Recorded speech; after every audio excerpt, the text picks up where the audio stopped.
The October rain had been falling with the sort of dreary persistence that made Oxford's ancient stones weep. And Morse, walking home from the Randolph with the taste of an indifferent claret still bitter on his tongue, found himself contemplating the peculiar melancholy that seemed to settle over the city each autumn like a familiar, unwelcome guest. The streets glistened under the amber streetlights, and somewhere in the maze of Jericho's terraced houses, children were performing that most ancient of commerces, the exchange of door knocks for sweets, their voices carrying on the damp air like the ghosts of centuries past.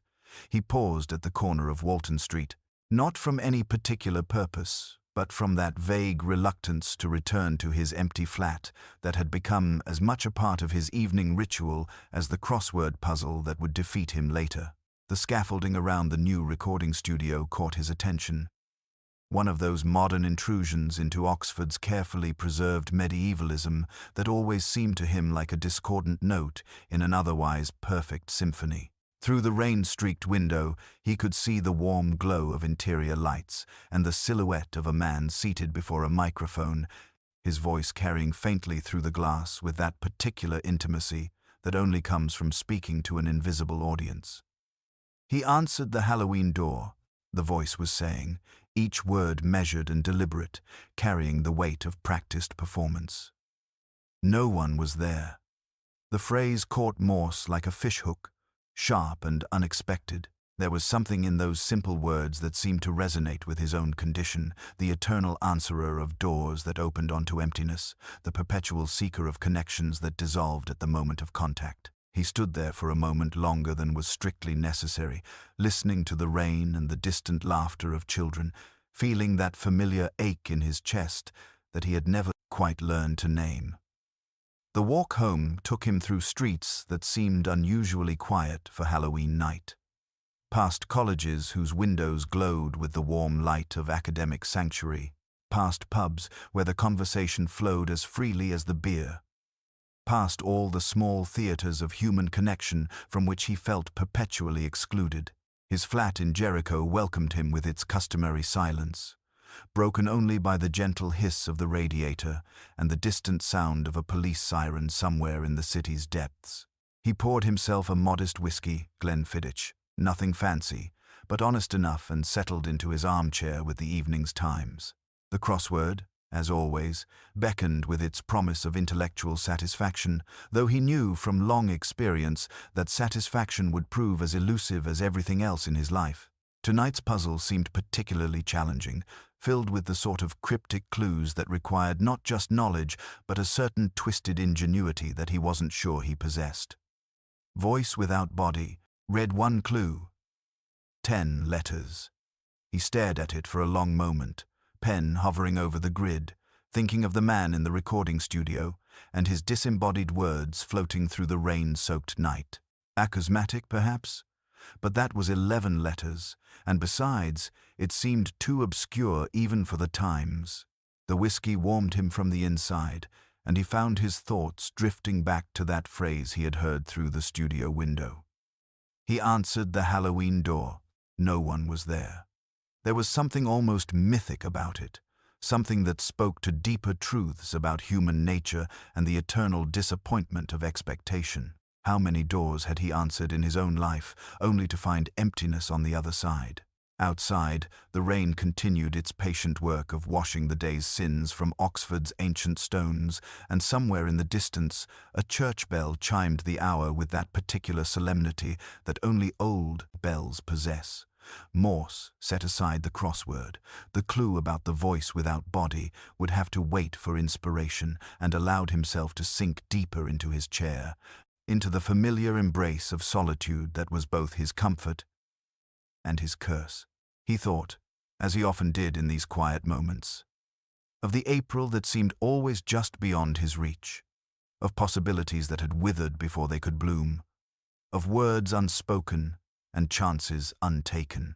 October, with its dying leaves and shortened days, seemed to him the most honest of months, a time when the world acknowledged its own mortality, when the pretense of eternal spring finally gave way to the truth of endings.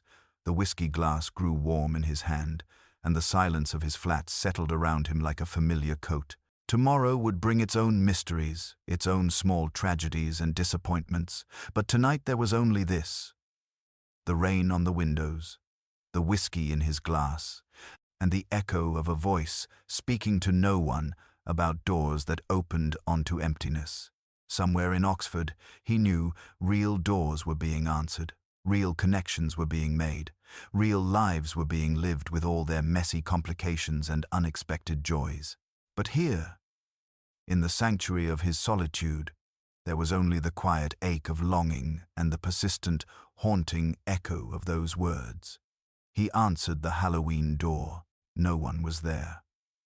The phrase would stay with him through the night and into the morning, though he could not yet know how prophetic those words would prove to be, or how they would soon become the key to unraveling a mystery that would challenge everything he thought he understood about the nature of truth and the weight of the past. The telephone's insistence cut through the November morning's grey quiet, and Lewis delivered the news with that particular gravity reserved for Oxford's more troubling mysteries. "A body at Street, Simeon's College," he told me, the voice carrying across the wire with reluctant precision. Crispin Vale, a man whose profession was lending his voice to other people's words, now lay silent at the foot of the library's inner staircase, his neck broken in a manner that suggested either terrible misfortune or careful calculation. I remembered, with that peculiar clarity that accompanies unwelcome recognition, the phrase I had heard through rain-streaked glass the previous evening. He answered the Haloween door. No one was there. The words had followed me home like a stray cat, persistent and somehow prophetic. Street. Simeon's received us with the particular hush that death brings to academic spaces, where even the ancient floorboards seemed reluctant to announce our presence. The college possessed that quality common to Oxford's smaller foundations, an intimacy that could feel either protective or suffocating, depending upon one's tolerance for human proximity. The porter, a thin man whose eyes held the perpetual wariness of those who keep night watches, led us through corridors lined with portraits of long-dead benefactors, their painted gazes following our progress with what seemed like mild disapproval. The library's inner staircase retained its accusatory silence, each step worn smooth by centuries of scholarly feet. No signs of struggle, Lewis observed, a detail that troubled me more than evidence of violence might have done. Violence, after all, leaves its own brutal narrative. The absence of it suggests more insidious possibilities. In the converted undercroft that served as a recording studio, Rowan Pritchard demonstrated that combination of brilliance and shabbiness that marked him as one of Oxford's permanent residents, those who arrive as students and never quite manage to leave. His explanation of the evening's events carried the precision of someone accustomed to equipment that demanded absolute accuracy. Vale had been recording until nearly midnight, working through a collection of ghost stories chosen for the college's fundraising anthology. The final reel contained something unexpected.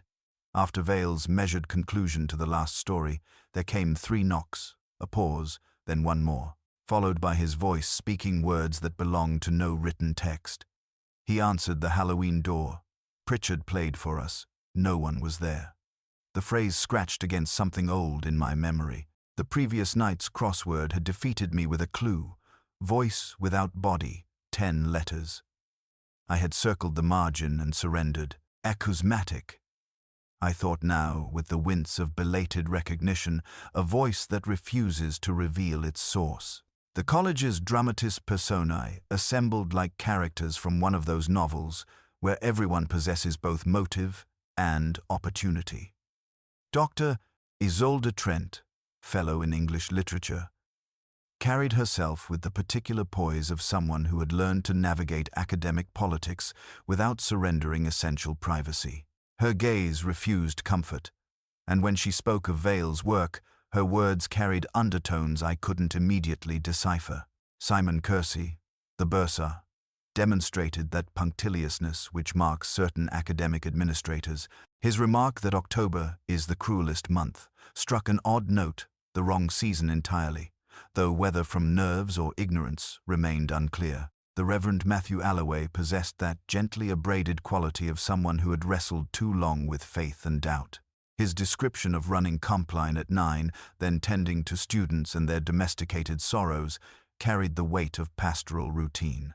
Phoebe Vale, the deceased's daughter and a linguistics student at the college, presented perhaps the most intriguing contradiction. Her claim of estrangement from her father seemed both true and incomplete, carrying implications that hovered just beyond articulation. Lady Agatha Browning swept through our interview with the assurance of someone accustomed to having her opinions treated as settled fact.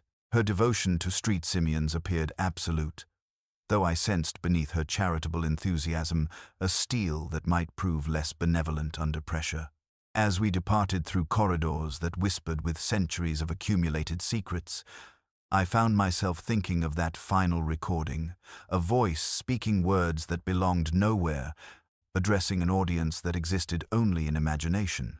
The phrase echoed like a half-remembered poem, carrying meanings that remained tantalizingly beyond reach, while somewhere in Oxford's ancient stones, truth waited with the patience of the dead.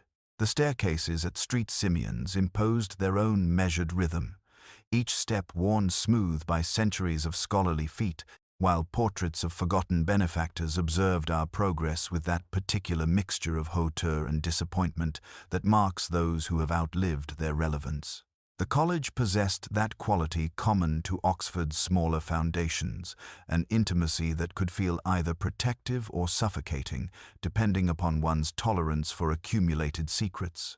The senior common room received us with its customary atmosphere of leather bindings and carefully maintained tradition, where Persian rugs, muffled footsteps, and mahogany furniture spoke of endowments wisely invested. Simon Kersey approached with the bustling eagerness of someone determined to demonstrate helpfulness, a quality that, in my experience, often conceals more than it reveals. As he poured tea from silver that had witnessed better decades, he remarked with studied casualness that, "October is the cruelest month, isn't it, Inspector?" The misattribution struck me like a discordant note in an otherwise harmonious composition. Eliot had written of April, of course, and I filed the error in that mental cabinet where I keep my accumulating distrusts. Those who misquote the poets tend to mislay other things as well. Dr. Isolde Trent occupied a chair near the window, where November light fell across her face, with that particular pallor that marks those who spend their days among books rather than beneath open sky.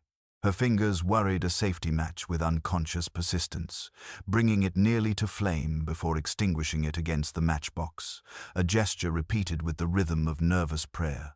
When she spoke of her final conversation with Vale, her voice carried undertones of genuine distress. They had argued, she admitted, about what she termed the vulgarity of Haloween traditions, the commercialization of ancient fears into plastic masks and synthetic fright. Vale had defended the recording project with surprising passion, claiming that ghost stories served as repositories of collective memory. The match in her fingers remained perpetually unlit. A small sermon about withholding flame when illumination might prove uncomfortable. Reverend Alloway joined us with that combination of diffidence and authority that marks successful chaplains. His description of the evening's events carried the precision of someone accustomed to pastoral accounting, each hour accounted for with ecclesiastical thoroughness. Yet when he mentioned that Vale had answered the Haloween door, the phrase emerged with an ornate quality that seemed oddly inconsistent with a man whose usual vocabulary ran to the measured cadences of the Book of Common Prayer. The elaboration troubled me, though I couldn't immediately articulate why. Ornate diction in a plain-lit sanctuary suggests either quotation or performance. In the converted undercroft that served as recording studio, Rowan Pritchard demonstrated his equipment with the austere pride of someone whose expertise exists in realms most people never contemplate. His explanation of room tone and recording speeds carried technical authority, references to 15 inches per second, and frequency response that spoke of genuine knowledge. Yet something in his chronology sat crooked, like a picture frame that appears straight until examined closely. He claimed to have locked the studio at precisely midnight, consulting his watch for emphasis, though the timepiece ran 5 minutes fast, and the porter's book would later record his departure at 1. Engineers seldom lie about sound. They sometimes rearrange time to suit their convenience. Phoebe Vale received us in her rooms overlooking the college garden, where November had stripped the trees to their essential architecture. Her self-possession impressed me, though it carried a quality that didn't quite convince, like a performance rehearsed but not yet perfected. When she claimed not to have seen her father after the evening's rehearsal, her words possessed technical accuracy while avoiding larger truths. The estrangement she described seemed both genuine and incomplete, carrying implications that hovered just beyond articulation. The porter's lodge contained that particular order that marks men who find comfort in routine's predictable rhythms. His logbook recorded arrivals and departures with ecclesiastical precision, and I trailed a finger down the pages without apparent interest while absorbing details that might prove significant. Sometimes truth resides not in what is present, but in what has been subtly, almost invisibly, altered. The librarian's office possessed that particular silence which accumulates in spaces devoted to the preservation of words, where centuries of scholarship had settled into the woodwork like incense. Dr. Margaret Whitfield produced the invitation letter with reverence reserved for documents that have acquired unexpected significance through proximity to death. The correspondence lay before me on blotting paper that bore decades of academic correspondence, its cream surface carrying the college watermark and that faint mustiness of paper stored in ancient buildings. I read it once with professional attention, then again with the peculiar focus that accompanies recognition of something subtly wrong. The language possessed expected elements, private rehearsal assured, discretion promised, the particular flattery academics apply to visiting celebrities, yet one word caught like a splinter in consciousness: program, where any Oxford-educated correspondent would naturally write program. The Americanism sat in the text like a discordant note in an otherwise perfectly tuned composition. Dr. Whitfield observed my scrutiny with patience of someone accustomed to scholars examining texts with microscopic attention, though something in her manner suggested uncertainty about the document's provenance. The walk to the old parsonage carried me through streets where Oxford stones wept with accumulated moisture, past college walls that had witnessed centuries of human ambition and disappointment. The hotel register awaited examination with discretion that marks establishments accustomed to accommodating the famous and infamous with equal tact. Vale's entry appeared in careful script of professional hospitality, but the visitor's log revealed an intriguing addition. Ms. Trench had called upon him late on October 31st. The signature possessed extravagant quality, particularly the initial T, which began with violent flourish before tapering into delicate, impatient strokes. The pen pressure suggested more than haste, each letter carved into paper with unnecessary force, as though frustration had gathered at the nib's point and stabbed downward. The desk clerk, combining efficiency with Oxford's particular blend of deference and intellectual superiority, confirmed the late visit without volunteering details. Discretion, he explained with studied casualness, remained the establishment's cardinal virtue, though his eyes suggested knowledge that professional ethics prevented sharing. Returning to Street, Simeon's, I requested the printed program for the college's All Hallows readings, that document which had troubled me during initial interviews. The text confirmed growing suspicion: Eliot's poetry misattributed to October rather than April. The cruelest month relocated from spring's false promises to autumn's honest decay. The error transcended mere carelessness, suggesting either profound ignorance or deliberate misdirection. In the college archive, where bound volumes accumulated like sedimentary layers of institutional memory, I discovered previous year's programs. Each bore correct attribution. Eliot's April, preserved in proper seasonal context. Only this year's version carried temporal displacement, as though someone had deliberately relocated cruelty from one month to another. The pattern emerged with clarity that accompanies recognition of systematic deception. The misquoted poetry, Americanized spelling, the late visitor whose identity remained tantalizingly obscure, each detail suggested narrative more complex than simple tragedy of a man fallen downstairs. Standing in the archive's dusty silence, surrounded by centuries of accumulated scholarship, I felt that familiar sensation of truth beginning to coalesce from seemingly unrelated fragments. The month was wrong, and perhaps everything else as well. The college's careful traditions, I realized, might indeed mask something more troubling than academic pretension. Somewhere in Oxford's labyrinth of ancient stones and modern deceptions, a more disturbing story waited to be uncovered, one that would challenge everything the institution wished to preserve about its carefully maintained reputation. The very air of street, Simeon's, once redolent of learning and quiet contemplation, now felt heavy with unspoken history. Each polished surface reflecting not merely light, but lingering shadows that refused to be dispelled by scholarship's measured illumination. The studio possessed that particular hush which follows confession, air grown dense with accumulated secrets and electronic prayer. Rowan Pritchard approached his equipment with reverence that bordered on tenderness, fingers dancing across, switches and dials with pianist's precision. His machines occupied the converted undercroft like mechanical altars, each reel-to-reel positioned with geometric devotion that spoke of obsessive care for technical perfection. The final recording emerged with crystalline clarity, Vale's voice flowing like aged whiskey over velvet, each syllable measured and deliberate. Yet, I found myself listening not to the narrator's polished performance, but to the room's architectural confession that subtle symphony engineers call room tone. The space itself whispered its history through barely perceptible acoustics, and in those whispers lay implications more troubling than Vale's cultivated words. 11 chimes marked the hour with ceremonial precision, though their pattern struck my ear as fundamentally wrong. The rhythm carried unfamiliar cadence. Neither street, Simeon's measured tolling, nor modern timepieces' hurried efficiency. When I later pressed Reverend Alloway about this detail, his confirmation arrived with uncomfortable swiftness. Those chimes belonged elsewhere. Perhaps to Street Giles or one of the city centre churches whose bells carried across Oxford stones on still nights. Beneath Vale's performance, other sounds lurked like guilty thoughts. A faint scrape emerged precisely when the story reached climax, not furniture's familiar protest against floorboards, but something more deliberate, metal against wood, suggesting a latch lifted with careful stealth.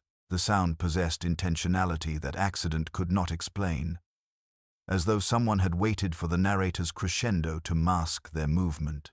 Then came the knocking. 3 deliberate strikes. Pause. Then one final rap hanging in air like an unanswered question. The pattern carried ritualistic quality, belonging to some private ceremony whose meaning remained locked in memory's deeper chambers. I thought of the crossword clue that had defeated me. Voice without body.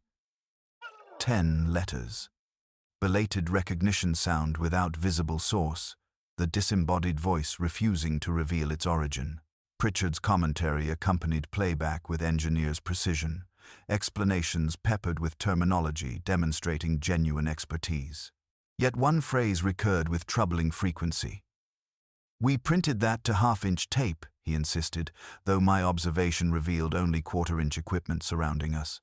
The discrepancy might represent mere vanity of jargon, professional need to inflate craft's importance through impressive specifications, or something more deliberate, a lie embedded within technical truth. The distinction mattered more than it should, carrying implications extending beyond simple accuracy. Engineers rarely misstate equipment capabilities in my experience. They might exaggerate skills or minimize mistakes, but treat machines with reverence approaching religious devotion.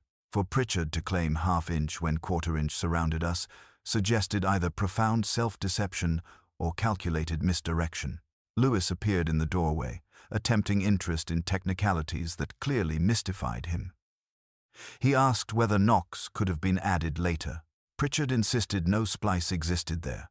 And for once, accuracy rang true. My ear would have detected the tiny stutter where timepieces are welded together. The tape ran smooth. The knocks belonged, yet the bell did not. As recording concluded, silence settled with weight of accumulated revelation. The machines hummed electronic prayers, while Oxford's authentic bells marked time beyond college walls. I found myself contemplating acousmatic experience, that phenomenon whereby voices achieve independence from sources, floating free like ghosts seeking corporeal anchor. Everyone in this case, I reflected, seemed to speak from behind curtains, true intentions masked by performance and professional courtesy. The college itself had become a recording studio where each conversation carried undertones remaining tantalizingly beyond interpretation. Truth, like Vale's disembodied voice, existed somewhere in acoustic shadows, waiting for proper equipment to render it audible to those knowing how to listen. Outside, rain worked at stones with honest patience, and air carried faint scents of warm dust and old varnish, as though time had attempted to preserve everything and lost interest halfway through. The room we occupied was not the room we heard, and somewhere in that discrepancy lay the key to everything that followed. Lewis arrived bearing alibis like a conjurer, producing silk scarves from an apparently empty sleeve, each testimony emerging with theatrical precision that somehow diminished rather than enhanced its credibility. The evening of October 31st had been dissected with pathologists' thoroughness, each hour accounted for with stories that possessed both authority and that peculiar brittleness which accompanies performances rehearsed once too often. Simon Kersey's presence at the benefactor's supper in Summertown had been documented with photographic certainty, an image capturing him mid-toast beneath the disapproving gaze of some long-dead philanthropist whose painted eyes seemed to question contemporary charity's wisdom. The bursar's smile carried that forced quality of someone performing obligation rather than experiencing pleasure, though such expressions hardly constituted evidence of homicidal intent. Academic fundraising produces similar facial contortions in the most innocent participants. Yet something in the photograph troubled me beyond Kersey's theatrical bonhomie. The mantel clock visible behind his raised glass showed 21:42, but the candlesticks flanking it were burned well down to their silver holders. Everyone in Oxford knows that benefactors' candles are lit fresh for speeches, and speeches had supposedly not yet commenced when this image was captured. A small discrepancy, perhaps, but truth often resides in such quibbles. Lady Agatha Browning displayed those chilly smiles that mark aristocracy's response to official questioning, claiming departure before speeches commenced and avoiding the library entirely. Her driver corroborated timings with mechanical accuracy, though something in his deference suggested loyalty extending beyond mere employment. The wealthy purchase alibis as readily as they acquire art, with careful attention to provenance and authenticity. Reverend Alloway's evening possessed ecclesiastical structure that defied contradiction. Compline at 9, followed by pastoral care until 11, that particular ministry involving undergraduates and their domesticated sorrows. The corroborating student, a nervous young woman whose tears seemed genuine, had not yet learned deception's sophisticated choreography. Her account carried authenticity that professional liars rarely achieve, though innocence itself can sometimes mask more complex truths. Rowan Pritchard's movements had been recorded with mechanical precision in the porter's ledger. His aging Nissan entered street. Simeon's at 10:30, departed after 1 o'clock, timings correct but hardly decisive. The interval allowed ample opportunity for technical duties or more sinister activities, though engineers tend toward methodical behavior that rarely includes spontaneous violence. Dr. Isolde Trent claimed the Phoenix Cinema on Walton Street, producing a ticket stub with satisfaction of someone who keeps receipts from principle rather than necessity. The film concluded at 10:20, providing interval enough for murder in Oxford's compressed geography, though I found myself thinking that interval enough for regret offered more useful measurement. The cinema's proximity to Street Simeon's made her alibi technically insufficient, yet something in her manner suggested truth wrapped in careful omission. Each testimony possessed internal consistency while contributing to larger pattern of coordinated evasion. The evening's events had been choreographed with precision, suggesting either remarkable coincidence or collective conspiracy. Too many people in too many places at precisely convenient times. The cumulative implausibility more suspicious than individual inconsistencies. My telephone chose that moment to deliver Strange's voice across Oxford's November air, carrying that particular mixture of patience and exasperation which marked his response to cases extending beyond comfortable resolution. Couldn't this simply be a man who fell down some stairs? Morse, he wondered with weary practicality. Accidents happen, even to celebrated narrators in Oxford colleges. The suggestion possessed appealing simplicity, though simplicity had never proven reliable guide to human behavior, in my experience. The alibis surrounded Vale's death like protective circle, each testimony forming link in chain designed to exclude possibility of murder. Yet chains, however carefully forged, possess inherent weakness. They break at their most stressed point, revealing not strength but accumulated tension. Standing in the college's ancient corridors, surrounded by portraits whose painted eyes had witnessed centuries of human ambition and disappointment, I contemplated the wallet of alibis Lewis had so carefully assembled. Somewhere, in this collection of convenient truths, lay deception waiting to be discovered. Truth disguised as protection, but serving purposes more complex than simple concealment. The candles had burned too low for honesty, and time itself seemed to have been carefully rearranged to suit everyone's convenience, but the dead man's. Money arrived as motive not in briefcases but in clauses, ungentle and faintly literary, the sort of condition that allows wealth to feel virtuous while correcting institutional deficits. Lewis presented his discoveries with satisfaction of someone who had finally located solid ground beneath shifting academic sand, though I suspected the foundation would prove less stable than appearances suggested. The fundraiser audiobook possessed significance, extending far beyond charitable vanity. It served as key to unlocking a dormant bequest from Lady Agatha's late husband, substantial enough to transform Street Simeon's modest endowment into something approaching prosperity. The deceased Lord Browning had possessed that combination of wealth and literary pretension, which produces complicated legacies. His will stipulated activation only upon completion and release of recorded anthology celebrating the college's heritage, with All Souls' Day serving as absolute deadline. The timing struck me as deliberately cruel, a dead man's final joke upon institutions that had courted his favor while he lived. Vale's objection had centered upon one particular text, a memoir piece Kersey claimed to have discovered in college archives. Found, I reflected, is a verb that performs considerable dishonest work in old buildings. The prose possessed that cloying sentimentality marking amateur composition, and Vale had threatened withdrawal rather than lend his distinguished voice to what he termed literary embarrassment. Academic pride had collided with financial necessity in manner, suggesting inevitable tragedy. Lewis had uncovered irregularities in college accounts, not fraud precisely, but creative accounting requiring substantial fund infusion to avoid uncomfortable scrutiny.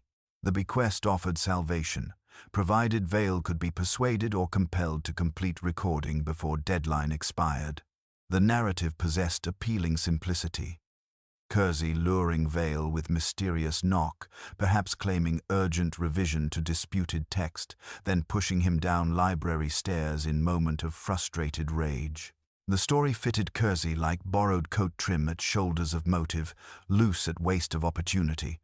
I walked the library again, listening for slow breath of old paper, smelling necessary dust, tracing with fingers the smooth banister grain that had guided too many hands downward. The scene staged itself without effort. Impatient man, heated persuasion, step backwards into nothing. Yet I have learned to distrust narratives that dress themselves too readily. The porter's ledger, that ecclesiastical scripture of movement, recorded Kersey's departure at 10:15 with no subsequent return. The entry appeared in different hand from preceding lines, neat, italic without hesitation, and for no discernible reason I believed it. Reverend Alloway confirmed 11 o'clock prayer meeting where Kersey had appeared punctually, displaying no signs of recent violence or emotional disturbance. The memoir piece itself demanded examination. Kersey produced it with reluctance, seeming genuine, though certain phrases carried contemporary resonance belonging more to present than past. Academic archives preserve many sins, but anachronistic language rarely survives scholarly scrutiny. The paper bore college watermark ink seemed appropriately aged, yet something in provenance nagged like splinter in consciousness. Lady Agatha received us with chilled courtesies aristocracy dispenses like winter sunlight. She regretted any impression that bequest imposed pressure. Her husband had loved the library as one loves obedient dog. The condition ensured timeliness in world of academic drift, she explained with smile, suggesting she had never drifted in her life. When I asked who drafted the clause, she confessed to advisor with taste for lapidary prose. Release by all souls, not merely recording verbs seeming simultaneously ostentatious and impractical. Distribution requires mechanics refusing to bend to liturgical calendars. In that moment, small deductions stirred, unformed but insistent, like crossword grid beginning to regulate unwritten letters. If release by deadline proved impossible, someone meant only to seem compliant, demonstrating compliance to those whose scrutiny would remain shallow. The coat of guilt, however carefully tailored, would not accommodate the man for whom it seemed designed. Bursars do not, as rule, knock at doors in darkness. They compose emails in daylight. Lewis remarked that pressing need trumps character, but style worried me more. Ornate clause, sentimental memoir, hurry disguised as piety. Standing in quad, where rain walked along stone like patient visitor, I began disliking what the past was preparing to reveal. The way one dislikes photographs' shape before reading names on reverse. The college had arranged stage where virtue would be performed for money, and something in that arrangement had offended more than Vale's artistic sensibilities. All Souls approached, and somewhere in Oxford's accumulated shadows, more disturbing truth waited to be discovered. The chapel possessed that particular atmosphere where air carries honesty like incense, unfiltered by academic pretension or comfortable euphemism. Here, among pews worn smooth by centuries of prayer and doubt, truth seemed less willing to disguise itself in scholarly circumlocution. The memorial window drew my attention with magnetic insistence, its stained glass catching November light and transforming it into something approaching revelation. The inscription beneath read with peculiar poetry. "Hush! Hollow door. We knocked, and no one came." Attributed to no author, as though the words had emerged from collective memory rather than individual composition. The old prickle traveled down my spine, not fear, but recognition's electric whisper. That sensation of standing at the edge of understanding while the ground shifts beneath certainty. The librarian's dean's journals from 1983 yielded their secrets with characteristic academic reluctance. Dr. Whitfield produced them with reverence reserved for documents that have acquired unexpected significance through proximity to tragedy. Pages yellowed with accumulated discretion told their story of committee meetings and student grievances until one leaf revealed itself missing, torn along the binding with surgical precision that suggested official rather than casual vandalism. The missing page fell precisely within October's final week, when autumn's dying light makes all tragedies seem inevitable. Academic institutions excel at excising inconvenient history while preserving appearance of complete documentation, and this amputation bore hallmarks of institutional self-preservation. Among miscellaneous papers, a photograph surfaced with significance that photographs often possess in investigations, casual documentation becoming inadvertent evidence.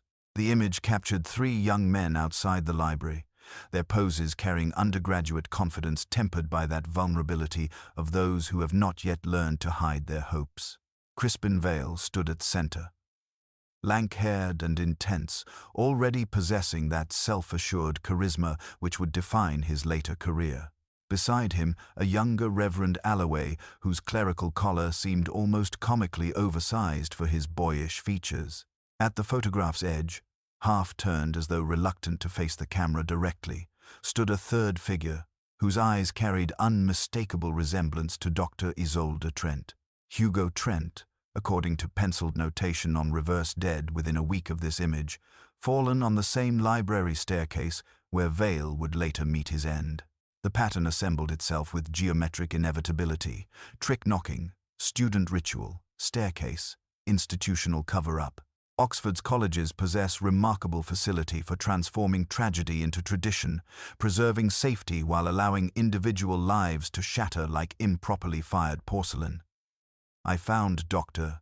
Trent in the Fellows' Garden, where laurel bushes and cold chalk paths created geometry suited to contemplation. She moved among bare rose stems with gardener's attention to dormant potential, though something in her manner suggested she tended memory more than plants. November light failed across limestone walls, casting shadows that seemed to hold their own counsel. When I approached with photograph and questions, her response carried neither surprise nor defensiveness, merely that weary recognition of someone who has waited decades for reckoning to arrive. Hugo had been her younger brother, she explained, with voice carrying Oxford's blend of precision and restraint. A brilliant boy, perhaps too brilliant for his own comfort, who had involved himself in undergraduate pranks, combining intellectual sophistication with adolescent recklessness. The Haloween knocking tradition belonged to college folklore: 3 raps, pause, then 1, followed by recitation of ghostly poetry to whoever answered. The ritual had gone wrong that October night in 1983. Hugo, performing his theatrical knock at the library door, had encountered genuine fear from occupant within. In his haste to retreat, he had missed the staircase's treacherous geometry, falling backward into darkness that proved absolute. Vale and Alloway had been present, witnesses to tragedy that college authorities deemed best forgotten for everyone's protection. Her brother's death had been ruled accidental, investigation perfunctory, family grief absorbed into institutional discretion. The memorial window represented compromise between acknowledgement and concealment: poetry without attribution, mourning without specificity. Not all elegies tell the truth, Inspector, she observed with kindness that surprised me, as though she pitied my necessity to excavate buried sorrows. Standing among laurel and limestone, I found myself unexpectedly liking Dr. Isolde Trent, though liking someone rarely eliminates them from consideration as perpetrator of more recent tragedies. The studio welcomed solitude with electronic whispers, machines cooling in the November dusk, while Oxford's ancient light failed beyond college walls. I sat alone among Rowan's mechanical congregation, the reel-to-reel, waiting with patient malevolence, ready to surrender secrets that daylight interviews had failed to extract. The tape spun backward through time, carrying me toward revelations that would reshape everything I thought I understood about Crispin Vale's final performance. I listened not for Vale's polished voice, but for the room's architectural confession, those subtle frequencies that carry truth beneath performance's surface. The chapel clock struck with ceremonial authority, yet something in its rhythm troubled me beyond mere wrongness. 10:45. Not 11, the quarter-hour pattern belonged to different timepiece entirely. Perhaps Street Giles, whose voice carried across Oxford stones on windless nights. Someone had assembled this recording from fragments of different occasions, different times, different truths. The knock followed with ritualistic precision. 3 deliberate strikes. Pause. Then 1 final rap. The pattern preserved that old ragweek rhythm, undergraduate tradition transformed through decades into something more sinister. Yet beneath the performance, barely perceptible to ears untrained in deception's subtleties, ran electrical hum that contradicted everything about Street Simeon's modernized wiring. Maine's frequency carries signature as distinctive as fingerprint, and this particular vibration belonged to older systems Oxford colleges had abandoned years ago. The recording bore surgical precision of professional splicing, fragments of past wedded to present necessity. The invitation letter awaited re-examination with patience of evidence, knowing its significance would eventually be recognized. I read vertically rather than horizontally, discovering pattern invisible to casual observation. Initial letters of each line spelled Trent, with acrostic deliberation. The construction possessed literary sophistication, marking someone comfortable with poetry's architectural possibilities. Someone who embedded messages within apparent courtesy. That troubling Americanism program, rather than program, carried biographical weight, extending beyond simple error. Dr.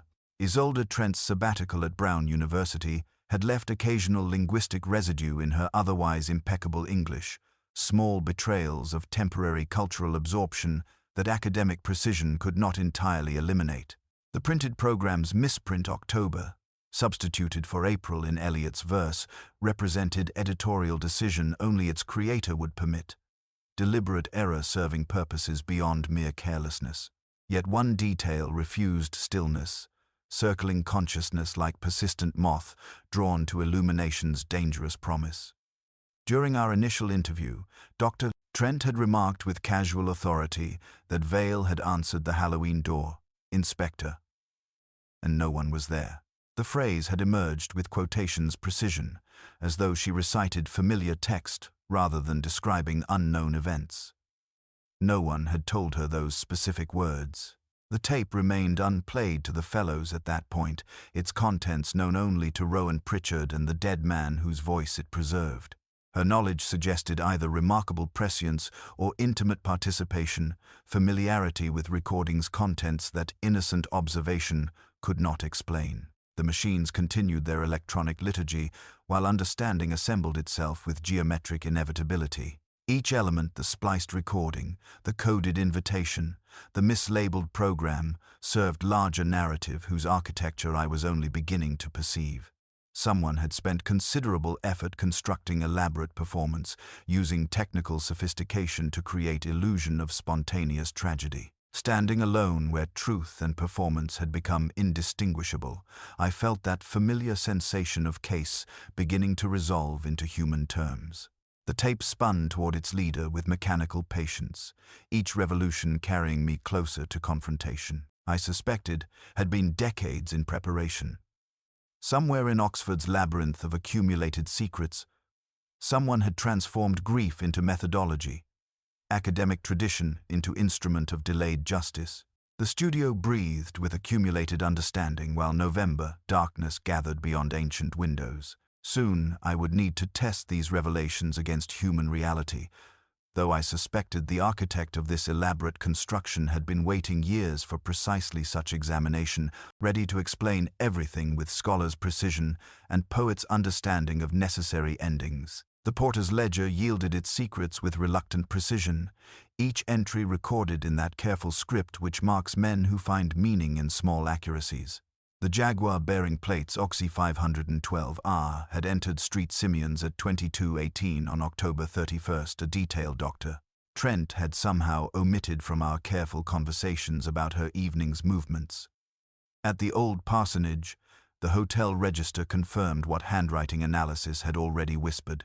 Ms. Trench's signature matched the invitation letter's distinctive script, that extravagant T stabbing downward before sweeping into careful curves. The desk clerk's discretion carried that particular smugness which accompanies possession of inconvenient truths, though he confirmed the late visitor had seemed determined rather than distressed. Dr. Trent's rooms possessed excessive neatness, which suggested preparation for scrutiny, books aligned with geometric precision that spoke of controlling narrative rather than scholarly convenience. She sat with her hand resting on Hardy's worn binding, considering not lying with that weary recognition of someone who has rehearsed this moment through countless sleepless nights. She had asked Crispin to tell the truth about 1983. She explained with voice carrying Oxford's particular blend of intellectual precision and emotional restraint. Her brother Hugo's death, that silly, undergraduate door prank meeting fragile pride on a staircase where ancient stone offered no forgiveness for miscalculation. The college had poured honey over the noise, she observed with bitter poetry. transforming tragedy into administrative convenience while lives shattered like improperly fired porcelain. Vale had refused with professional arrogance, claiming no responsibility for Hugo's death, insisting undergraduate foolishness bore its own consequences.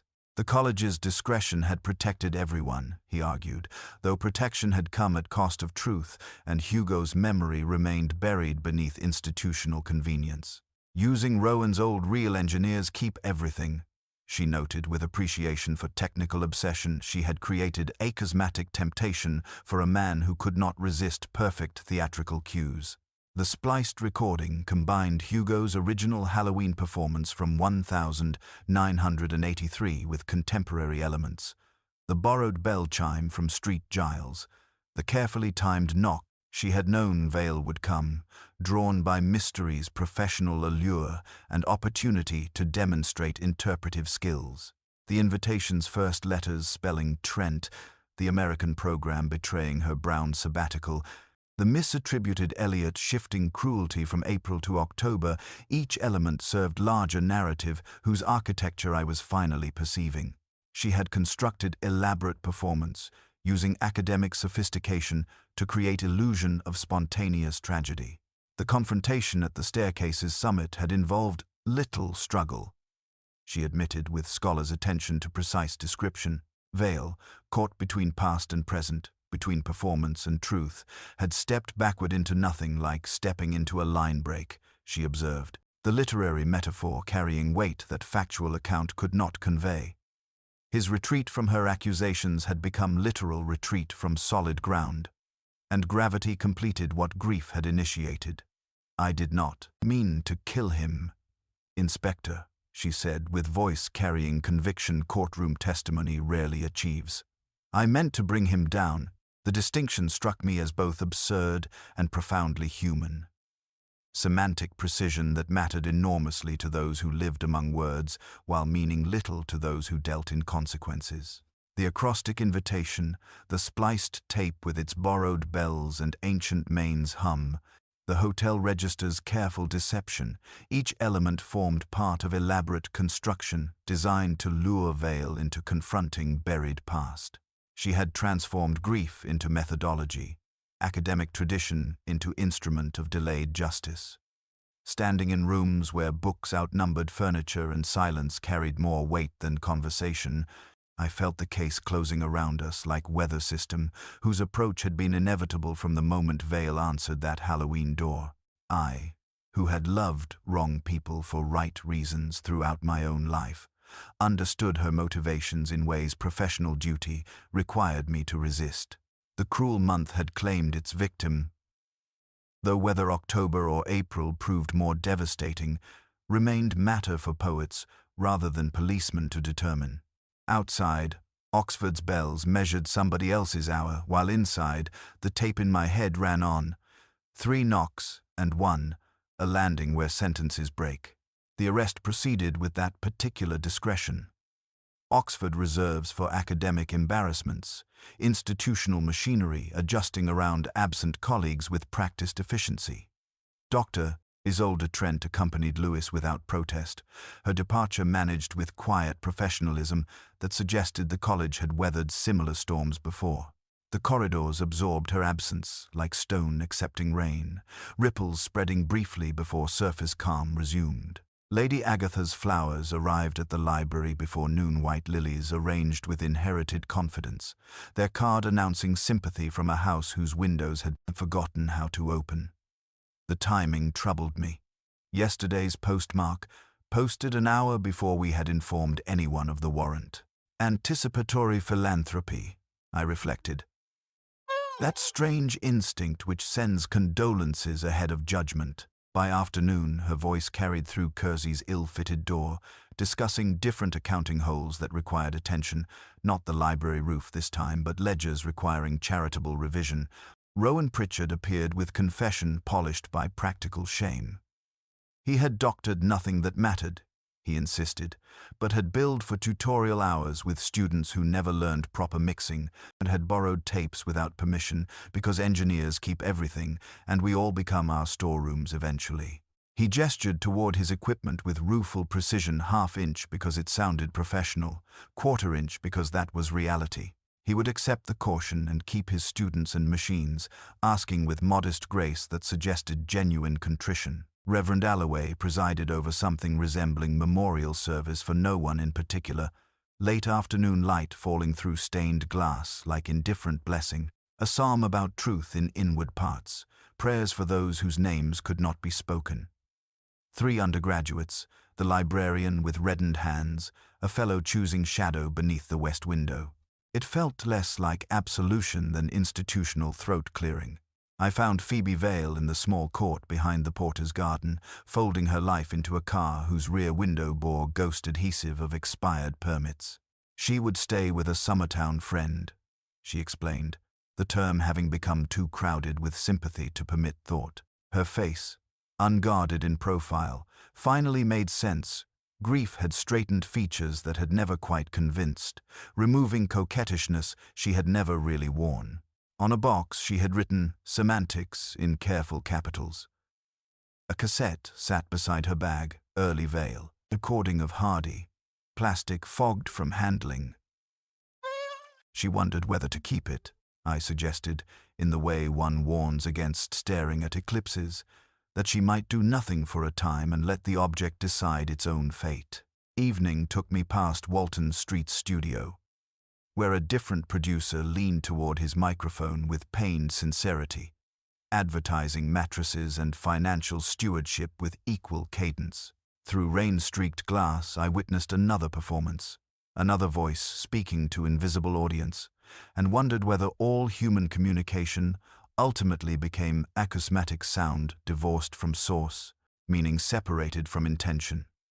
Lewis telephoned about supper, his invitation carrying diffidence that marked our professional boundaries. I surprised us both by accepting, discovering appetite for company that investigation's solitude had unexpectedly sharpened.